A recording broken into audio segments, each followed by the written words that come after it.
Good morning. Thank you so much for all your comments last week. So many wrote in and said that the elders had not told them what they were accused of. Some were disfellowshipped without knowing what they were disfellowshipped for.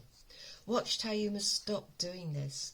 You thought you were doing it in secret, but as Jesus said, whatever is done in secret will be revealed. You ought to know that. Far worse than that were those who were affected by CSA and Watchtower's man-made policies. It's man's wisdom, not God's. Watchtower, you have a chance to change and do the right thing. But having said that, what I would also like to do, apart from tell Watchtower what they're doing wrong, is to try to fill the void, or help us fill the void left by Watchtower, because we need faith, we need hope in this world. We're full of natural disasters and food prices going up, starvation, pandemics. We need something. So, if we can read the Bible to increase our faith, I'd like to help do that. And I'm choosing some of the more unusual places. And I was in the Book of Ezra. And I'd got to the end of chapter 6, which is where the Jews who had returned from Babylon had rebuilt the temple and they'd celebrated the Passover. Chapter 7 says this: Now after these, in the reign of Artaxerxes, king of Persia. It seems that was about 58 years later, and during that time you can fit the book of Esther.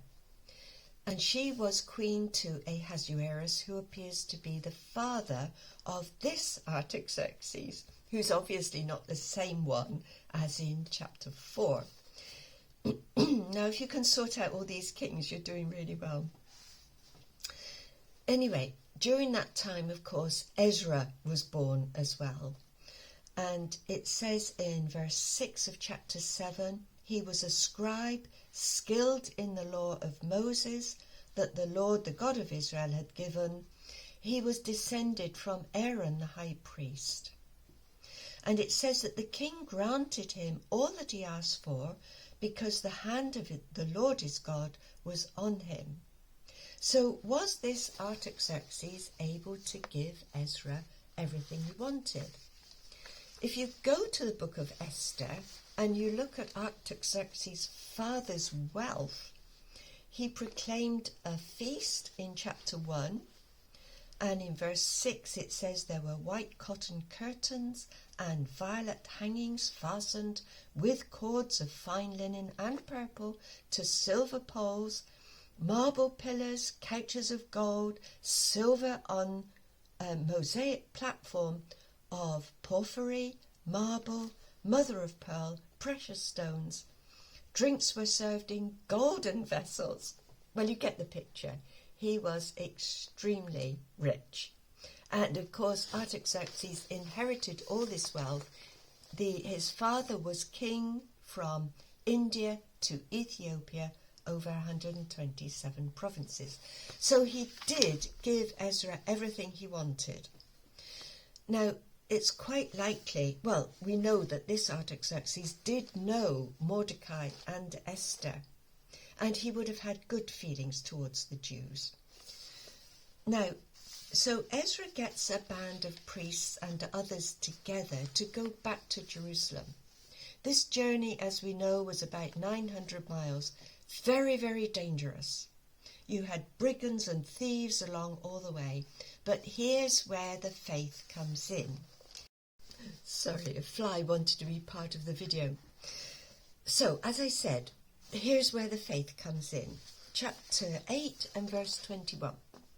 Ezra said that he proclaimed a fast there at the river Ahava, that we might humble ourselves before our God, to seek from him a safe journey for ourselves, our children, and all our goods. And they had a huge amount of treasure to take back to the temple in Jerusalem.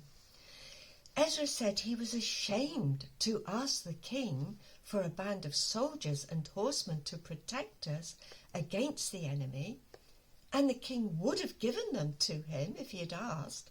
But Ezra said, So we had said to the king, the hand of our God is for good on all who seek him, and the power of his wrath is against all who forsake him.